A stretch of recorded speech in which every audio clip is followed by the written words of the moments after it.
Behind the perfectly curated feeds and viral moments lie stories of desperate creators who pushed too far for clicks. In this video, we're uncovering 6 of the most shocking influencer accidents caused by stunts, each the result of wanting more clicks. It was July 14th, 2016 in Barcelona, and the rooftops held the kind of early evening heat that made metal fixtures warm to the touch. Nothing suggested an immediate threat, yet the narrow spacing and unpredictable wind across the ledges gave the area a subtle sense of risk that only someone focused on filming might overlook. Sophia Enamado, 24, had once worked as a part-time gymnastics coach at a small training center outside Madrid.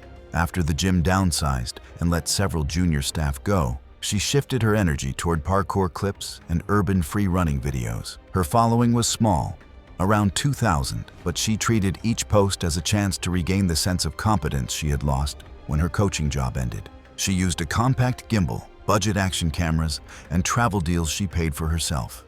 Parkour required environmental awareness, controlled approaches, and an understanding of the surfaces underfoot. Rooftop runs added complexities: uneven tar layers, metal vents, loose gravel, and small wind shifts that could push a jumper offline mid-air. Sophia studied the terrain each time she traveled, mapping edges and testing grip with short taps. She understood the difference between controlled vaults and high-risk jumps, meant only for experienced freerunners. But she also knew that her rooftop posts collected more engagement than technical ground-level movements, and that quiet attention pushed her to attempt more ambitious gaps. That day, she selected a 7-foot leap between 2 flat residential rooftops overlooking a narrow street in the Ike Sample district. The total height from the roof edge to the street below was approximately 50 feet. The gap was within her physical ability, but the far ledge was slightly beveled and had a narrow band of loose granules along the edge. Maintenance crews had noted minor flaking on that same ledge earlier in the year, marking it for future repair. Moderate wind funneled between nearby structures, causing intermittent cross drafts. Her friends mentioned the wind, and a passerby on the opposite rooftop commented on the unstable gravel. But Sophia continued setting up the shot. They said that she intended it as her showpiece clip for the month, part of a series she hoped would attract a small brand collaboration. Before the run, they saw her check her gimbal, adjusted her shoes, and paced the approach distance. 2 friends waited on the street to capture the jump from below, while another followed from behind on the roof with a phone. The minutes leading up to the attempt show her repositioning multiple times as the wind shifted. She hesitated once, then reset her stance. Traffic below remained light, and a bakery down the block had just opened for the evening rush. Footage from across the street shows Sophia initiating her approach with a controlled sprint, but her plant foot lands on a slightly sunken patch of tar that compresses under her weight. The moment she pushes off, her ankle rolls inward, and her trailing foot clips the raised edge, sending her into the air, with her torso rotated unexpectedly mid-air, throwing her off alignment. Her right foot strikes the beveled lip first, scraping down it, and her shin slams into the corner hard enough to leave a visible smear on the ledge. The impact whips her upper body downward. The sidewalk video captures her initially hitting the lower cornice chest first, then folding over it and falling off the roof. A distinct crack is audible as her head snaps back slightly from secondary rotational motion during the fall. Traffic camera footage shows her striking the pavement outside the bakery. She lands on her right side, with her head and shoulder taking the initial force. The blow deforms her jawline on impact, and her right arm bends beneath her.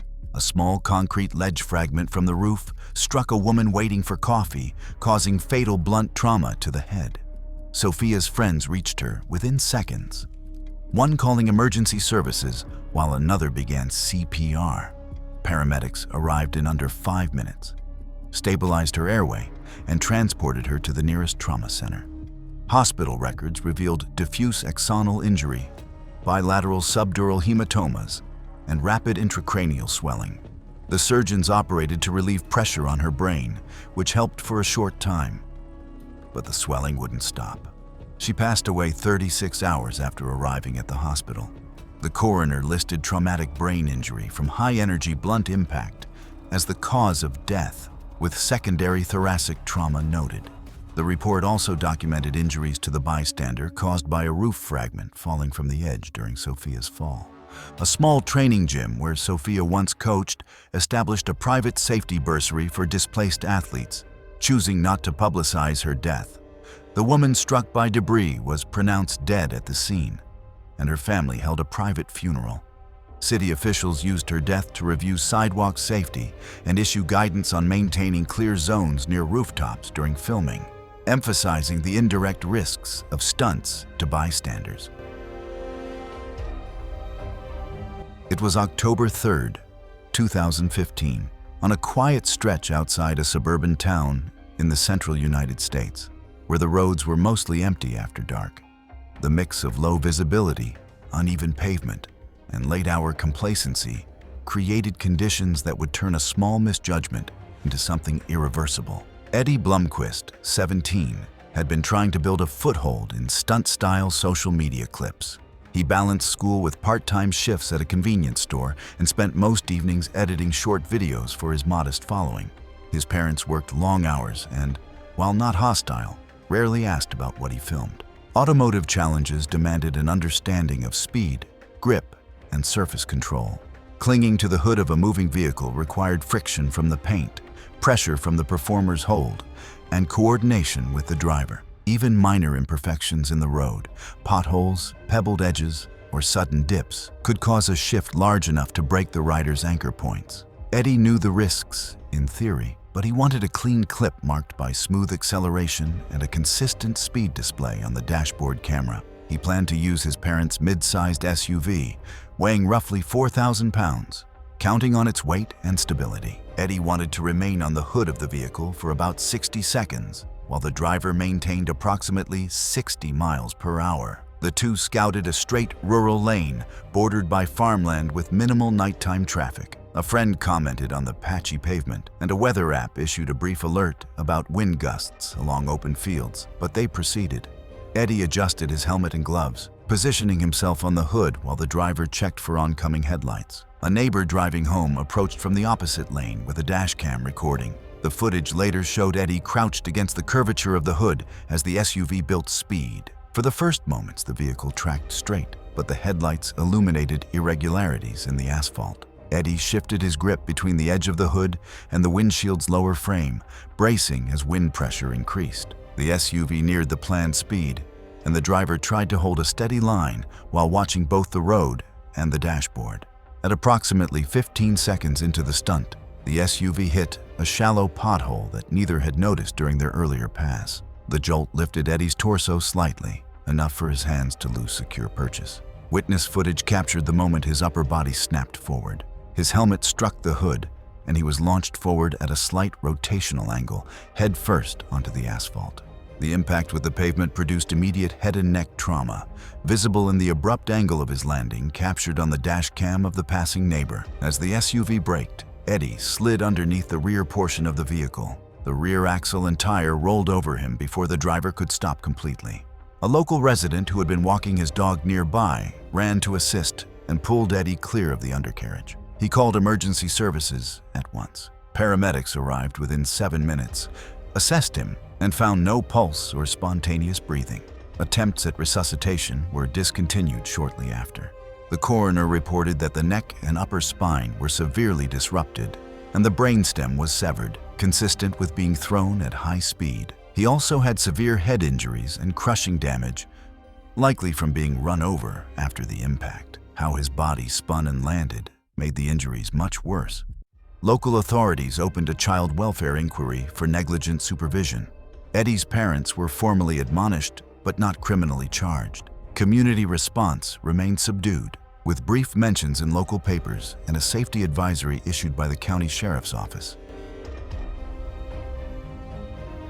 It was September 3rd, 2017. On a warm, wind-shifting night along the Tun Dr. Lim Chong Yu Expressway in Penang, Malaysia. The traffic was sparse, and the air felt heavy enough that sound carried farther than usual. Chay, 22, had been building a modest following online with late-night POV riding clips, usually recorded after his shifts at a food court. He spent most of his income on protective equipment and small upgrades, occasionally reposted by local gear shops, hoping for cheap visibility. His motivations came from wanting recognition more than thrill-seeking, and he planned each clip with a sense of quiet calculation. His motorcycle had a manual throttle lock, a simple device that held the grip at a steady position. Ghost riding required the rider to stand on the seat, while the bike maintained speed without active steering input. At low speeds, the maneuver could be corrected with foot pressure, but at highway speed, balance depended on the bike remaining perfectly aligned and free from sudden wind buffets. That night, he intended to record a short sequence, rise to a standing position, hold it briefly, and sit back down. A friend followed several bike lengths behind, with a wide-angle camera for a secondary angle. A small weather note about inconsistent coastal winds appeared on Adam's phone earlier, but the road felt calm during their warm-up pass, and he dismissed the advisory. He tightened his helmet strap, activated the throttle lock at a stable speed of approximately 55 miles per hour, and signaled that he was starting. In the helmet footage, the expressway hums steadily under the tires as he straightens from a crouch. His weight shift is slow but noticeable, pulling some stability away from the handlebars. As he reaches full height, the bike begins to drift a few inches to the left. His friend's rear camera shows a faint movement of roadside vegetation, a sign of a brief crosswind that arrived unevenly across the lanes. Within seconds, the front wheel begins a small wobble. Adam stiffens his stance, which increases the oscillation. The motorcycle abruptly yaws toward the adjacent service lane, and Adam falls backward off the seat, hitting the road on his shoulder before rolling into a long skid across the asphalt. His helmet camera briefly captures the tumble before losing orientation. The riderless bike veered into the service lane, striking a vendor who was closing his roadside stall, positioned only a few feet from the expressway access road. The vendor became pinned under the front wheel, and two bystanders ran over, pulling Adam to the shoulder before freeing the vendor. One of them called emergency services, and paramedics arrived 9 minutes later. Police later used traffic cameras and both recordings to reconstruct the sequence. Adam was found with severe chest trauma and multiple fractures, showing rapid blood loss at the scene. He was pronounced dead shortly after reaching the hospital. The vendor survived, but with permanent mobility limitations, including partial loss of use in one leg due to crush injury from the bike's weight. He later regained the ability to walk short distances with assistance, but could no longer operate his stall independently. Adam's family settled a civil claim to support the vendor's long-term care. It was July 15, 2014, in a small town outside Zaragoza, Spain, where the morning heat settled early over the temporary bull run structures. The festival crowd had begun thinning after the encierro. Marco Beltran, 28, had a small online presence through handheld, first-person recordings of regional festivals. He worked part-time at a rental equipment shop, using his earnings to upgrade small stabilizers and compact action cameras. Friends described him as persistent rather than showy, always pushing for closer angles because he believed immersion made even small events feel significant. His style relied on weaving into crowds and capturing movements from within the flow of an event. That approach, while effective for unique footage, often placed him at the margins of restricted areas. Bull arenas in regional festivals were loosely regulated, making it possible for someone determined to climb a low barrier and step onto the sand.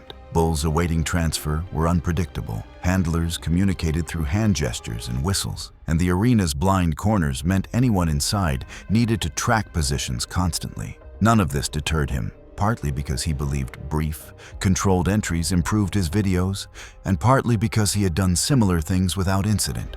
That morning's encierro had just ended, and the remaining bull had been guided toward the holding corridor. Several stewards shouted for non-participants to stay clear while they secured the gate. Despite that, Marco lowered his stabilizer, waited for their attention to shift, and climbed the short section of railing. CCTV later showed him slipping through the gap and moving at a quick jog toward the open center, angling for a wide establishing shot. A handler gestured for him to stop, but Marco continued forward, possibly assuming the bull had already passed into the corral. The remaining spectators reacted audibly as the animal hesitated, turned, and broke back into the open space. Witness footage captured the next moments clearly. Marco turned his head toward the sound of hooves, hesitated, then attempted a lateral move. The bull accelerated, closing the distance rapidly across the sand. The impact occurred at close range, the left horn striking his upper torso as he fell forward. He collapsed immediately, arms loose, with major hemorrhage beginning within several seconds. Stewards intervened to redirect the bull and applied improvised pressure to the wound, but the injury produced catastrophic bleeding consistent with major thoracic vessel damage. A spectator called emergency services, and the ambulance arrived in approximately 6 minutes. Paramedics found the injuries incompatible with life and documented the sequence, noting that resuscitation was unsuccessful on scene. Medical reports concluded that he sustained a penetrating thoracic injury, causing rapid cardiac tamponade and exsanguination. Arena CCTV and multiple phone recordings aligned on the sequence. Unauthorized entry, misjudged distance, bull reversal, fatal strike. In the following weeks, local organizers issued statements criticizing the rise of amateur videographers in restricted areas, citing Marco's death as a preventable consequence of chasing footage. At his family's request, his entire channel was removed to prevent circulation of hazardous clips. It was November 2, 2018, in a small private gym inside Hye-Jin Park's home in Incheon, South Korea. The treadmill sat unusually close to the back wall, its frame angled just enough to make the setup look improvised. Hye-Jin, 26, had been documenting a year-long weight loss effort for a small audience of fitness enthusiasts. She worked part-time at a retail store and uploaded short clips during breaks, keeping her content modest and personal. Her family described her as earnest and careful, someone who rarely took risks outside the gym. The treadmill in her home was a commercial model designed for moderate high-speed use. Its limiter prevented settings above typical sprint speeds, but a tech-savvy acquaintance who occasionally visited had once shown her how internal wiring could be bypassed to unlock higher values. The machine's frame, rollers, and belt tension were never intended for extreme velocities, and without a safety harness or rear crash rail, a fall would leave a user unprotected against the concrete wall behind it. These limitations were known, but the rarity of any serious incident may have encouraged a false sense of security. That day, Hye-Jin wanted a single sprint clip to mark the near end of her year-long journey. The acquaintance helping her believed the exaggerated speed value would make the video amusing, even if the attempt failed quickly. A friend filming with a phone asked whether she felt prepared, but the question was brushed aside with the assumption it would last only a second or two. No one discussed the risk of belt whip, loss of cadence, or the machine's instability at modified speeds. The belt began accelerating, producing a louder mechanical sound than usual. Hye-Jin stepped onto the moving surface cautiously, then shifted into a tentative jog. Her expression, as seen in the recovered recording, showed brief uncertainty as the numbers climbed far beyond her typical range. As the belt surged toward its maximum value, her stride length could not match the increasing travel beneath her feet. Her heels began tapping the belt's surface instead of planting cleanly, a common precursor to loss of control. Within seconds, the belt caught the back of her right heel, pulling it out from under her. Her upper body pitched backward, and the machine's extreme speed propelled her rearward faster than she could react. She struck the console with the back of her head before continuing into the wall behind the unit, leaving a smear of blood on impact. Her friend dropped the phone and pulled her away from the belt edge, finding her unresponsive with heavy bleeding from the scalp and throat area. The friend called emergency services immediately, and paramedics arrived in approximately 8 minutes. They stabilized her airway and transported her to a nearby hospital, where she remained unconscious and never regained purposeful activity. Medical examiners reported depressed skull fractures, extensive intracerebral hemorrhage, and diffuse axonal injury, concluding the cause of death as severe traumatic brain injury from high-energy blunt impact. Friends and family held a quiet funeral, gathering in the same neighborhood gym where she had started her year-long journey. As they shared memories, the clips she had uploaded over 12 months played silently in the background. Each frame reminded them of the dedication and hope she had carried, a pursuit cut tragically short. It was September 8, 2013, on a remote mountain road in Northern California. The road was mostly empty, but the steep grades and sharp bends created subtle tension, hinting that a small misjudgment could have serious consequences. Ethan Cole, 21, was a college student who made skateboarding videos. He had built a modest following of 4,000 subscribers who eagerly watched his high-speed descents of urban and mountainous terrain. He often skated with a chest-mounted camera rig, capturing continuous footage to showcase skill and speed. He relied on hard polyurethane wheels, minimal protective padding beyond a helmet, and manual sliding techniques to manage velocity rather than mechanical braking. Although he had no sponsors, he occasionally accepted small gifts of gear from local skate shops, creating subtle pressure to push his content for views. The terrain was challenging, narrow, steep, and with limited shoulder space. Gravel and debris accumulated at the edges, and switchbacks offered near zero margin for error at high speeds. He had skated this route before, but had never attempted a continuous POV shot while maintaining extreme velocity on the steepest sections. That morning, Ethan aimed to film a single, uninterrupted downhill run that would culminate in a sharp hairpin switchback at the road's midpoint. His friends followed in a car to capture secondary angles, but remained in the vehicle for safety. Traffic was low, though not entirely absent, and the plan relied on ideal conditions. Dry asphalt, clean line through turns, and no vehicles encountered. He had scouted the route the day prior, but ignored a small inside patch of loose gravel at the apex of the switchback, knowing it could destabilize a high-speed slide.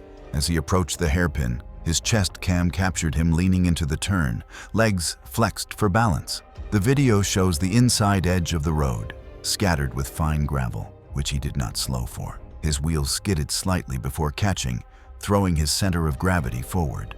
He attempted a controlled slide to scrub speed, but the angle, combined with grip loss on the loose gravel, exceeded his ability to recover.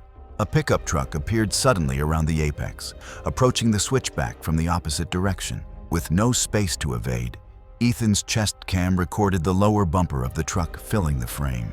The impact rolled him partially onto the hood and windshield, creating a chaotic, rotational trajectory.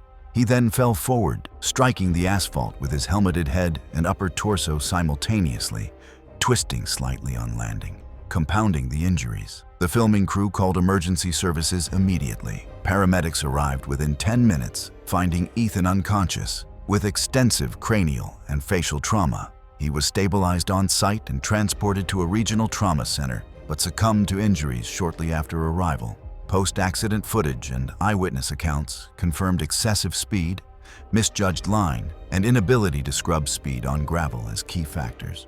The official cause of death was polytrauma from high-velocity vehicle impact and rotational blunt force trauma. In the aftermath, Ethan's university skate club prohibited solo downhill runs on public roads. His family reached a civil settlement with the truck's owner. The footage was archived privately by friends as a cautionary record, and his online channel was deactivated to respect his memory. Thanks for watching. If you like these stories, click here.